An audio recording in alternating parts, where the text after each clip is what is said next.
ओम शांति। ओम शांति। ओम शांति।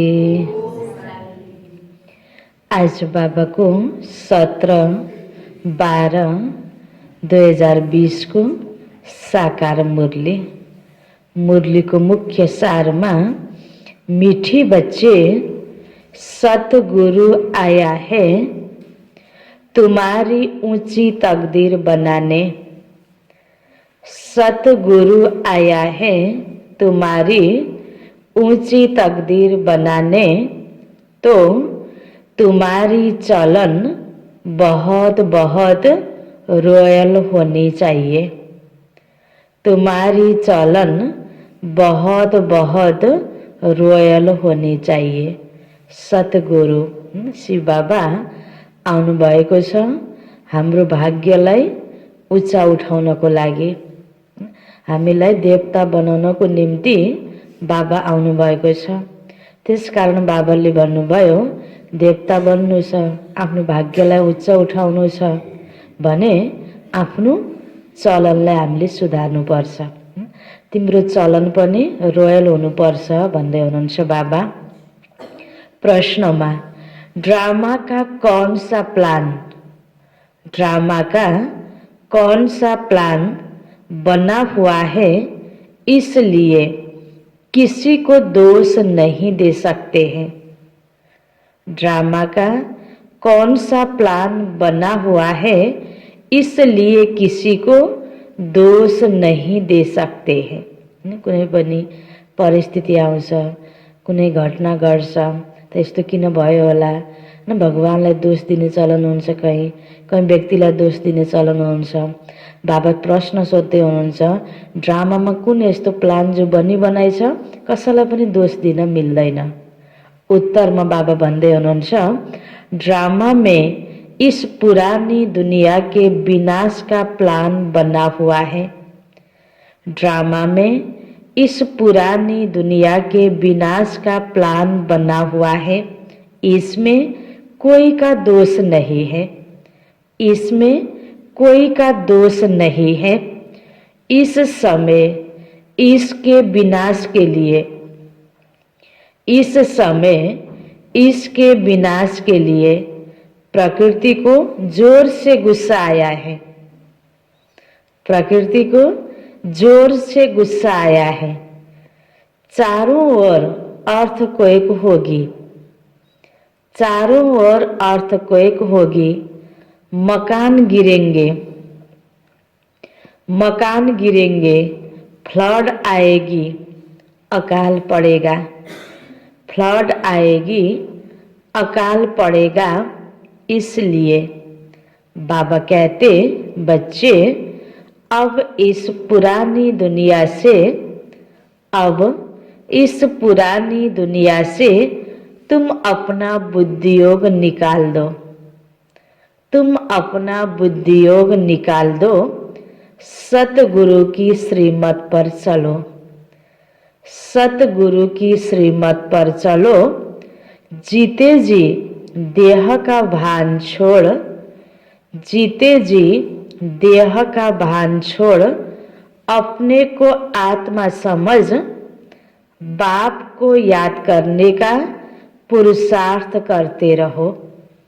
अपने को आत्मा समझ, बाप को याद करने का पुरुषार्थ करते रहो।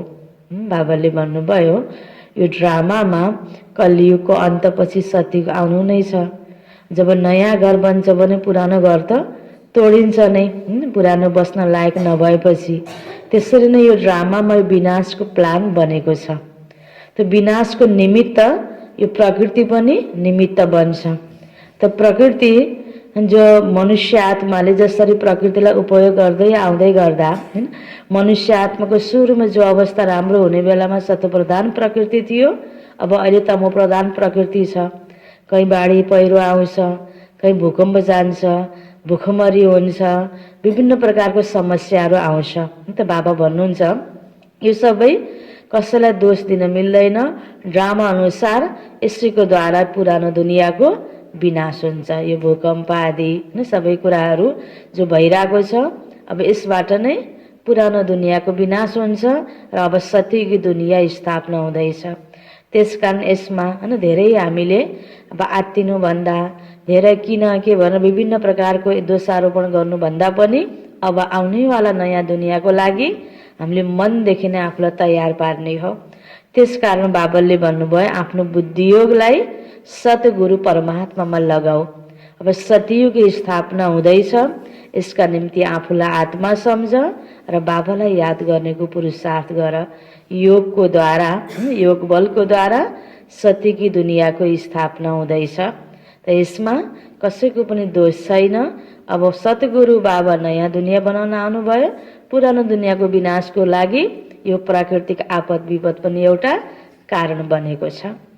ओम शान्ति। गीत छ, हमें उन राहों पर चलना है जहाँ गिरना और संभलना है। ओम शांति। किन राहों पर चलना है? किन राहों पर? गुरु की राह पर चलना है। यह कौन सा गुरु है? गुरुहरूको पनि गुरु सतगुरु शिव बाबाले यो ज्ञानको मार्ग अनि यो योगको मार्ग हामीलाई हिँडाउँदै हुनुहुन्छ। हामी बन्नु छ, हाम्रो लक्ष्य छ देवी देवता बन्नु। यसमा विभिन्न प्रकारको विपरीत हैन बाधाहरू आउँदा पनि लडे पनि फेरि उठेर हामी अगाडि बढ्नु छ। विघ्न बाधा त आउँछ। त बाबा भन्नुहुन्छ, उड़ते बैठते मनुष्यों के मुख से निकल जाता है वाह गुरु। गुरु तो अनेक है, वाह गुरु किसको कहेंगे? किसकी महिमा गाएंगे?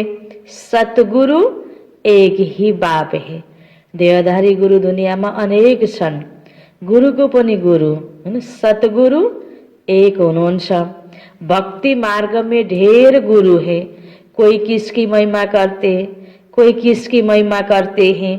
बच्चों की बुद्धि में है सच्चा सतगुरु वो एक है, जिसकी ही वाह वाह मानी जाती है। सच्चा सतगुरु है तो जरूर झूठे भी होंगे, सच होता है संगम पर। भक्ति मार्ग में भी सच की महिमा गाते हैं। ऊंचे ते ऊंच बाप ही सच्चा है, जो ही लिबरेटर गाइड भी बनता है। आजकल के गुरु लोग तो गंगा स्नान पर व तीर्थों पर ले जाने के गाइड बनते हैं। यह सतगुरु तो ऐसा नहीं है, जिसको भी वो गुरु लोग पावन बना न सके।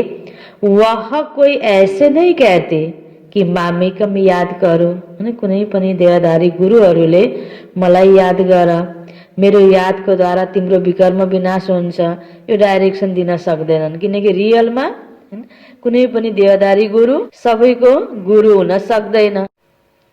भल गीता भी पढ़ते हैं, परंतु अर्थ का पता बिल्कुल नहीं है। अगर समझते सदगुरु एक है तो अपने को गुरु नहीं कहलाते। ड्रामा अनुसार भक्ति मार्ग की डिपार्टमेंट ही अलग है, जिसमें अनेक गुरु अनेक भक्त है। यह तो एक ही है। फिर यह देवी देवताएं पहले नंबर में आते हैं, अभी लास्ट में है। बाप आकर इन्हों को सतयुग की बादशाही देते हैं, तो और सबको ऑटोमेटिकली वापिस जाना है। इसलिए सर्व का सदगति दाता एक कहा जाता है। तुम समझते हो कल्प कल्प संगम पर देवी देवता धर्म की स्थापना होती है। तुम पुरुषोत्तम बनते हो, बाकी और कोई काम नहीं करते। गाया भी जाता है गति सदगति दाता एक है। यह बाप की ही महिमा है।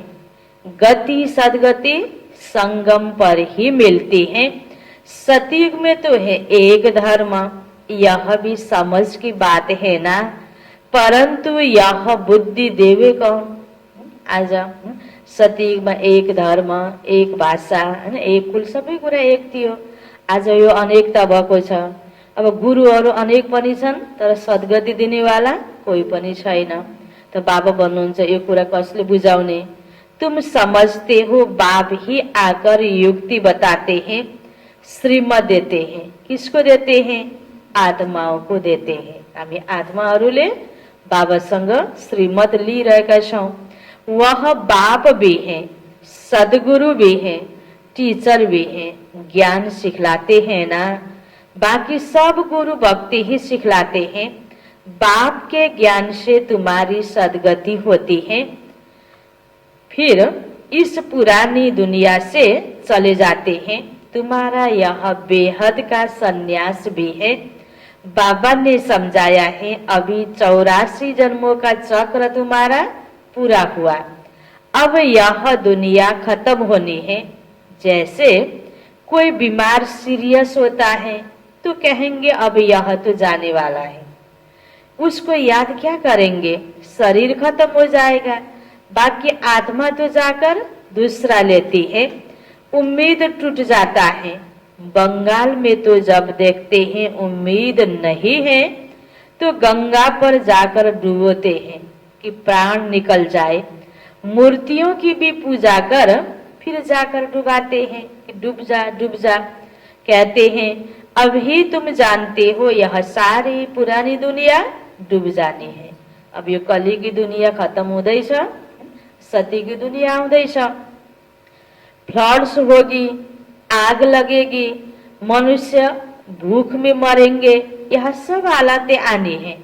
अर्थक्वेक में मकान आदि गिर पड़ेंगे, ये कोई नौलो कुरा होइन। केही रिहर्सलको रूपमा भए जस्तो भएको छ, अझै यो आउनेवाला छ, यो आपद विपदहरू। इस समय प्रकृति को गुस्सा आता है तो सबको खलास कर देते हैं। यह सब हालतें सारी दुनिया के लिए आनी है। अनेक प्रकार का मौत आ जाता है। बम्स में भी जहर भरा हुआ है।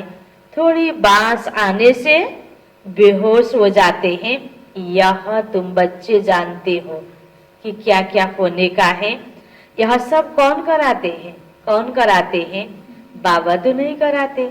दैवी प्रकोप भन्छन्, भगवानले गरिदिएको भन्छन्, तर बाबाले के भन्नुभयो? यो सबै बाबाले गराउनु भएको होइन। यो ड्रामाको प्लान हो, यसमा कसैको पनि दोष छैन हैन। बाबा भन्नुहुन्छ यह सब हालतें सारी दुनिया के लिए आनी है। अनेक प्रकार का मौत आ जाता है। बम्स में भी जहर भरा हुआ है।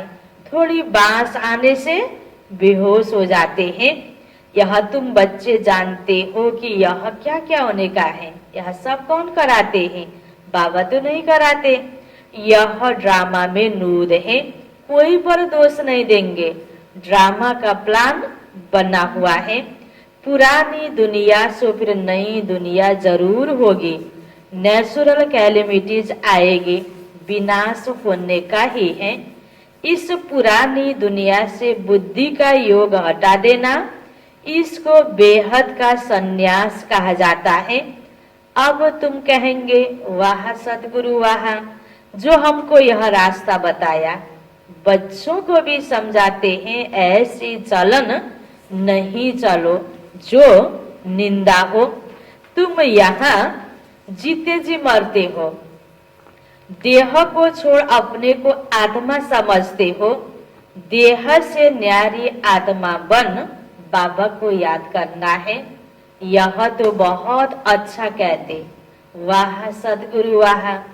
पारलौकिक सदगुरु की वाह वाह होती है। जो भक्ति में गाइन्छ वाह गुरु वाह, तो बाबा भन्नुहुन्छ गुरुहरू अनेक छन्, तो वाह वाह महिमा गाउनको योग्य सदगुरु हुनुहुन्छ।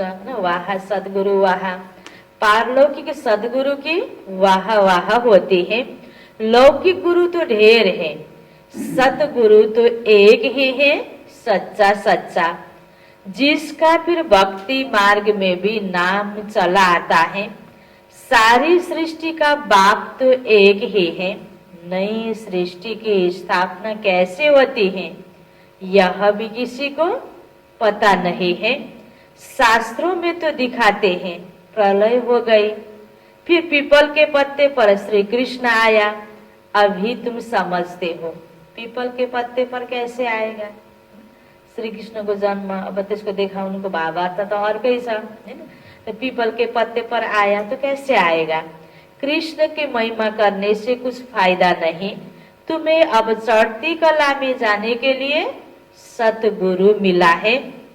कहते हैं ना, चढ़ती कला तेरे बहाने सर्व का भला। तो रूहानी बाप आत्माओं को बैठ सब जाते हैं। 84 जन्म भी आत्मा ने लिए हैं। हर एक जन्म में नाम रूप दूसरा हो जाता है। ऐसे नहीं कहेंगे कि फलाने ने 84 जन्म लिए हैं, नहीं, आत्मा ने 84 जन्म लिए हैं। शरीर तो बदलते जाते हैं। तुम्हारी बुद्धि में यह सब बातें हैं। सारा यो आत्माको जीवन कहानी हैन बाबाले सबै बताइदिनु भएको छ। तो बाबा भन्दै हुनुहुन्छ, तुम्हारी बुद्धि में यह सब बातें हैं। सारी नॉलेज बुद्धि में रहनी चाहिए। कोई भी आए तो उनको समझाए। तो सुनिरहेका छौं, यदि हाम्रो बुद्धिमा यो रहिरहेको छ, चिन्तनमा हुन्छ भने अरूलाई पनि बुझाउन सक्छौं।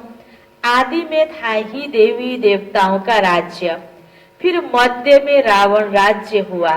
सीढ़ी उतरते रहे। सतयुग में कहेंगे सतु प्रधान, फिर सतो रजो तमो में उतरते हैं। चक्र फिरता रहता है। कोई कोई कहते, बाबा को क्या पड़ी थी जो 84 के चक्र में हमको लाया।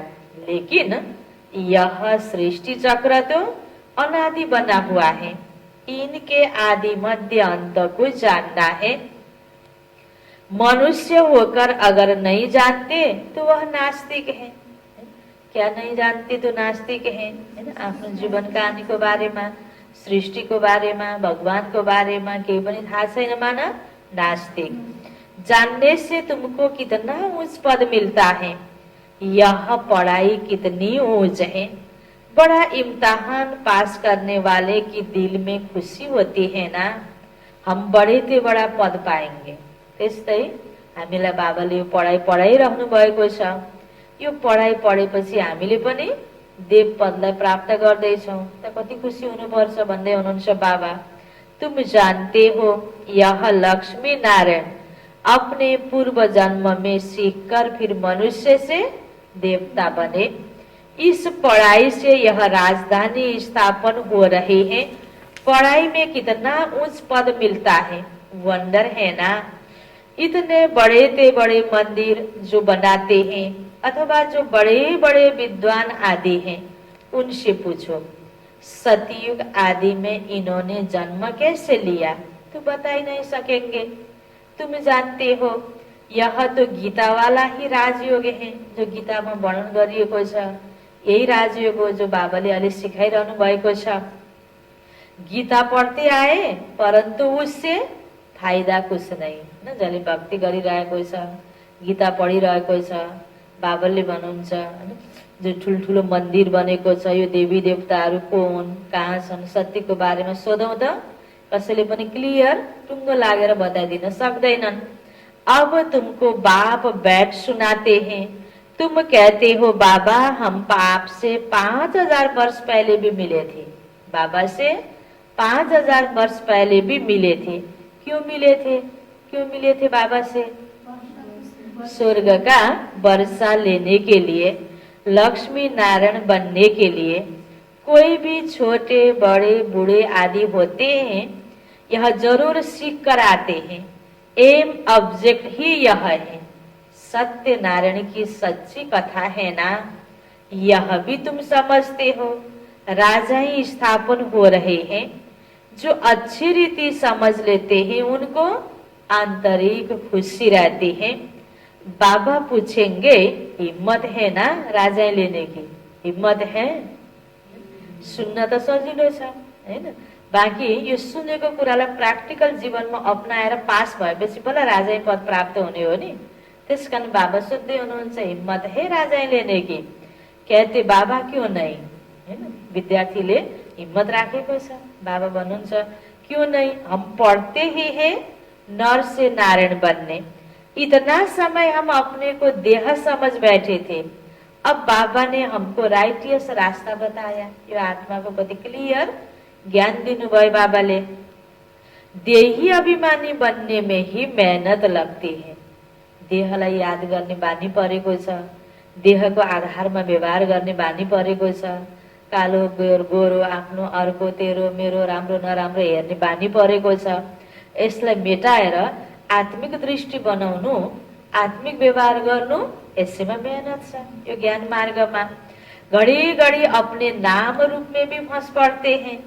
बाबा कहते इस नाम रूप से न्यारा होना है। अब आत्मा भी तो नाम है ना, बाबा है आत्मा। लौकिक बाप को परम पिता नहीं कहेंगे, परम अक्षर एक ही बाप को दिया है, वाह गुरु भी इनको कहते हैं, सतगुरु परम पिता परमात्मा को। तुम सिख लोगों को भी समझा सकते हो। ग्रंथ साहिब में तो पूरा वर्णन है और कोई शास्त्रों में इतना वर्णन नहीं है जितना ग्रंथ में है। जप साहिब सुखमणि में है, यह बड़े अक्षर ही 2 हैं। बाबा कहते 2 अक्षर की वाला साहेब को याद करो, है ना। बाबा कहते बच्चे साहेब को याद करो तो तुमको 21 जन्म के लिए सुख मिलेगा। इसमें मुझने की तो कोई बात ही नहीं। बाबा बहुत सहज करके समझाते हैं। कितने हिंदू ट्रांसफर हो जाकर सिख बने हैं। तुम मनुष्यों को रास्ता बताने के लिए कितने चित्र आदि बनाते हो, कितना सहज समझा सकते हो। तुम आत्मा हो, फिर भिन्न भिन्न धर्मों में आए हो। यह वैरायटी धर्मों का झाड़ है और कोई को यह पता नहीं है कि क्राइस्ट कैसे आता है। बाबा ने समझाया था नई आत्मा को कर्म भोग हो नहीं सकता। जो भर्खरै मात्र परमधामबाट आएको आत्माहरू हुन्छ, द्वापरको अन्तमा, कलियुगको अन्तमा पहिलाको कर्म भोग त हुँदैन नि। त्यो सतयुगदेखि जन्म लिन आएको आत्माहरूको अनेक जन्म लिँदै आउँदाखेरि बीच-बीचमा हैन कतिपय कर्महरू यस्ता गलत भए, मिस्टेक भए, त्यसको भोग्न फेरि भोग्नु पर्छ। त्यसकारण भर्खरै मात्र आएको आत्मा त्यति दुखी हुँदैन सुरुमा। तो क्राइस्ट की आत्मा ने कोई विकर्म थोड़ी किया जो सजा मिले। भर्खरै धर्म स्थापना गर्नको लागि आएको थियो। वह तो सतो प्रधान आत्मा आती है, जिसमें आकर प्रवेश करते हैं उनको क्रस पर चढ़ाते हैं। तो शरीरधारी देहधारीलाई सजा भए उसलाई फिलिङ हुन्छ, बाँकी क्राइस्टको आत्मालाई हुँदैन। बाबा भन्दै हुनुहुन्छ उसको कुनै कर्म भोग छैन, क्राइस्टको नहीं। वह तो जाकर दूसरा जन्म लेकर बड़ा पद पाते हैं। पोप के भी चित्र है। इस समय यह सारी दुनिया बिल्कुल वर्थ नट एपेनी है। तुम भी थे, तुम कोई काम के नहीं थे, कौड़ी तुल्य थे। अब तुम वर्थ पाउंड बन रहे हो। ऐसे नहीं कि उनके वारिस पिछाड़ी में आएंगे, कुछ भी नहीं। तुम अपने हाथ भरपूर कर जाते हो, बाकी सब हाथ खाली जाएंगे। तुम भरपूर होने के लिए ही पढ़ते हो, यह भी जानते हो जो कल्प पहले आए हैं वही आएंगे। जसले कल्प पहिला पनि यसरी नै आएर बाबासँग पढाइ पढेको थियो, आफूलाई देव पदमा पुर्याउनको निम्ति पुरुषार्थ गरेको थियो, उही आत्माहरू अहिले आउँछन्। थोड़ा भी सुनेंगे तो आ जाएंगे, सब इकट्ठे तो देख नहीं सकेंगे। तुम ढेर प्रजा बनाते हो, बाबा सबको थोड़े देख सकते हैं, थोड़ा सुनने से भी प्रजा बन जाते हैं। तुम गिनती भी नहीं कर सकेंगे। तुम बच्चे सर्विस पर हो, बाबा भी सर्विस पर हैं। बाबा सर्विस बिगड़ रह नहीं सकते, रोज सुबह को सर्विस करने आते हैं। बाबा सधैँ सधैँ हामी बच्चाहरूलाई पढाउन आउनुहुन्छ। बाबाको मुरली कहिले मिस हुन्छ, बरु बच्चाहरूले मिस गरेको हुन्छ, भुल गरेको हुन्छ, तर बाबाले कहिले पनि मिस गर्नुहुन्न। रोज सुबह को सर्विस करने आते हैं, सत्संग आदि भी सुबह को करते हैं। उस समय सबको फुर्सत होती है। बाबा तो कहते तुम बच्चों को घर से बहुत सवेरे भी नहीं आना है और रात को भी नहीं आना चाहिए, क्योंकि दिन प्रतिदिन दुनिया बहुत खराब हो जाती है। इसलिए गली गली में सेंटर ऐसा नजदीक होना चाहिए जो घर से निकले सेंटर पर आए सहज हो जाए। बाबालाई बच्चाको कति माया लाग्छ हैन। पहिला कति टाढा टाढा सेन्टर थियो, बुढी बुढी माताजीहरू बिहानमा विचार कति बज्यो भने थाहा नपाइकन उठेर हिँड्नुहुन्थ्यो, कति घन्टा लगाएर आश्रममा पुग्नुहुन्थ्यो, टाढा टाढा थियो। अब अहिले बिस्तारै बिस्तारै ठाउँ ठाउँमा कति धेरै सेन्टर खुलेको छ। तो जो घर से निकले सेंटर पर आए सहज हो जाए, तुम्हारी वृद्धि हो जाएगी, तब राजधानी स्थापन होगी। बाबा समझाते तो बहुत सहज हैं, यह राजयोग द्वारा स्थापन कर रहे हैं, बाकी यह सारी दुनिया होगी नहीं। प्रजा तो कितनी ढेर बनती है, माला भी बननी है। मुख्य तो जो बहुतों की सर्विस कर आप सामान बनाते हैं, वही माला के दाने बनते हैं। लोग माला फेरते हैं, परंतु अर्थ थोड़ी समझते हैं। बहुत गुरु लोग माला फेरने के लिए देते हैं कि बुद्धि इसमें लगी रहे, है ना, बुद्धि भगवान को ध्यान गर्दा पूजा पाठ गर्दा अन्त नजाओस् भनेर माला जप्ने चलन बनाएको रहेछ। काम महाशत्रु है, दिन प्रतिदिन बहुत कड़ा होता जाएगा, तमो प्रधान बनते जाते हैं। अहिले दुनियाँको हालत यस्तै त छ नि, हैन। यही काम विकारले गर्दा त आज हिंसा बढेको छ। यह दुनिया बहुत गंदी है। बाबा को कहते हम तो बहुत तंग हो गए हैं, जल्दी सतयुग में चलो। बाबा कहते धीरज धरो, स्थापना होनी है, यही खातिरी तयारी पनि त गर्नु पर्यो नि। अलि दिन पर्ख, तिम्रो लागि सुखको दुनिया आउँदैछ। यह खातिरी तुमको ले जाएगी। बच्चों को यह भी बताया तुम आत्माएं परम धाम से आई हो, फिर वहां जाना है, फिर आएंगे पाठ बजाने, तो परम धाम को याद करना पड़े। बाबा भी कहते मामेकम याद करो तो विकर्म विनाश होंगे। यही पैगाम सभी को देना है, और कोई पैगंबर मैसेंजर आदि है नहीं। वे तो मुक्तिधाम से नीचे ले आते हैं, फिर उनको सीढ़ी नीचे उतरना है। जब पूरे तमोप्रधान बन जाते हैं, तब फिर बाप आकर सबको सतोप्रधान बनाते हैं। तुम्हारे कारण सबको वापिस जाना पड़ता है, क्योंकि तुमको नई दुनिया चाहिए ना। अब नयाँ दुनिया बन्दैछ, नयाँ दुनियाँमा जानेको योग्य व्यक्ति बाबा तयार गर्दै हुनुहुन्छ। बाबा भन्दै हुन्छ तिम्रो कारणले सबै मनुष्य आत्मालाई वापस जानुपर्छ, किन नयाँ घर बनाएपछि पुरानो घर त तोड्नु पर्यो। पुरानो दुनियाँको विनाश हुँदैछ, बाँकी सबै आत्मा परम धाममा जाने हो। यह भी ड्रामा बना हुआ है। बच्चों को बहुत नशा रहना चाहिए। कुन कुराको नशा? नयाँ दुनियाँ आउँदैछ त नयाँ दुनियाँको लागि हामी जानको लागि योग्य बन्दैछौँ। बाबाले यिनै बच्चाहरू बन्छन् है, योग्य यिनैमा विशेषता छ भनेर छान्नु भएको छ। तो तुम बच्चों को बहुत नशा रहना चाहिए। अच्छा, मीठे मीठे सिकिलदे बच्चों प्रति माता पिता बाप दादा का याद प्यार और गुड मॉर्निंग। रूहानी बाप की रूहानी बच्चों को नमस्ते, रूहानी बच्चों की रूहानी बाप को याद प्यार गुड मॉर्निंग और नमस्ते नमस्ते।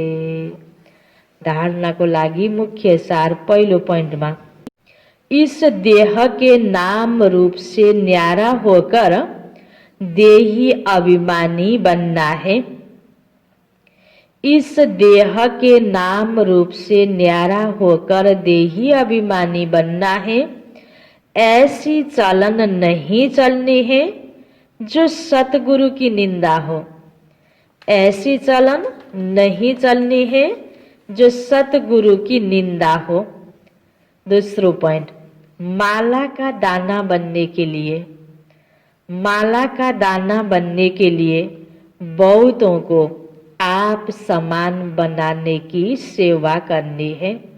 बहुतों को आप समान बनाने की सेवा करनी है। आंतरिक खुशी में रहना है। आंतरिक खुशी में रहना है कि हम राजाएं लेने के लिए पढ़ रहे हैं। हम राजाएं लेने के लिए पढ़ रहे हैं। यह पढ़ाई है ही नर से नारायण बनने की। यह पढ़ाई है ही नर से नारायण बनने की। वरदान छ बाबा को, कल्याणकारी वृत्ति द्वारा सेवा करने वाले, कल्याणकारी वृत्ति द्वारा सेवा करने वाले सर्व आत्माओं की दुआओं के अधिकारी भव। सर्व आत्माओं की दुआओं के अधिकारी भव। कल्याणकारी वृत्ति द्वारा सेवा करने वाले सर्व आत्माओं की दुआओं के अधिकारी भव। इसको विस्तार में कल्याणकारी वृत्ति द्वारा सेवा करना, कल्याणकारी वृत्ति द्वारा सेवा करना यही सर्व आत्माओं की दुआएं प्राप्त करने का साधन है। यही सर्व आत्माओं की दुआएं प्राप्त करने का साधन है। जब लक्ष्य रहता कि हम विश्व कल्याणकारी, तो अकल्याण का कर्तव्य हो नहीं सकता, अकल्याण का कर्तव्य हो नहीं सकता। जैसा कार्य होता है वैसी अपनी धारणाएं होती हैं, जैसा कार्य होता है वैसी अपनी धारणाएं होती हैं। अगर कार्य याद रहे, अगर कार्य याद रहे तो सदा रहमदिल, सदा महादानी रहेंगे। हाम्रो कार्य भनेको सबै आत्माको कल्याण गर्नु हो भन्ने याद रह्यो भने अरू आत्मालाई कल्याणको भावनाले सेवा गरिन्छ। कल्याणको भावनाले सेवा गर्यो भने दुआ प्राप्त हुन्छ। हर कदम में कल्याणकारी वृत्ति से चलेंगे, मैंपन नहीं आएगा, निमित्तपन याद रहेगा। ऐसे सेवाधारी को सेवा के रिटर्न में सर्व आत्माओं की दुआओं का अधिकार प्राप्त होता है। जुन सेवामा मैंपन छैन, कुनै कार्य मैले राम्रो गरेँ भने अनि म नभए त्यो कार्य चल्दैन भन्ने भावना पनि हुनु भएन। जे गर्छौँ कल्याणको भावना राखेर गरौँ। कुनै पनि प्रकारको सेवा, अनेक आत्माको सेवा बाँकी एउटा नभए अर्को, अर्को नभए अर्को बाबाले कोहीको द्वारा पनि गराउने हो। हामी त हरेक बाबाको बच्चा सेवादारी निमित्त मात्र हो। त्यसकारण यो निमित्तपनलाई ल्याउनको लागि हैन, म्यापनलाई खत्म गर्ने र कल्याणको वृत्तिले सेवा गर्ने, अनि तिमीलाई अनेक आत्माको दुआ प्राप्त हुन्छ भनेर बाबाले यही दुआको अधिकारी बन भनेर वरदान दिनुभयो। स्लोगन, साधनों की आकर्षण साधना को खण्डित कर देती है। कस्तो कस्तो साधन निक्लेको छ दुनियाँमा, ती साधनतिर बुद्धि गयो भने साधना खत्म हुन सक्छ। खण्डित भएपछि त फेरि जोड्न पर्यो हैन। त्यसकारण बाबा भन्नुहुन्छ अखण्ड साधना होस्, त्यसको लागि साधन प्राप्ति छ त युज गर सेवामा, छैन भने त्यतातिर बुद्धि हटाइदेऊ। बाबाले त्यो सजिलो तरिका बताइदिनु भएको छ। साधनों की आकर्षण साधना को खण्डित कर देती है। मुरली को सार में बाबा भन्दै हुनुहुन्थ्यो, सतगुरु आया है तुम्हारी ऊंची तकदीर बनाने, तो तुम्हारी चलन बहुत बहुत रॉयल होनी चाहिए। प्रश्न उत्तर में थियो, ड्रामा का कौन सा प्लान बना हुआ है, इसलिए किसी को दोष नहीं दे सकते हैं। ड्रामा में इस पुरानी दुनिया के विनाश का प्लान बना हुआ है, इसमें कोई का दोष नहीं है। इस समय इसके विनाश के लिए, पुरानी दुनिया के विनाश के लिए प्रकृति को जोर से गुस्सा आया है। चारों ओर अर्थक्वेक होगी, मकान गिरेंगे, फ्लड आएगी, अकाल पड़ेगा। इसलिए बाबा कहते, बच्चे अब इस पुरानी दुनिया से तुम अपना बुद्धियोग निकाल दो, सतगुरु की श्रीमत पर चलो, जीते जी देह का भान छोड़ अपने को आत्मा समझ बाबा को याद करने का पुरुषार्थ करते रहो। अच्छा, ओम शांति।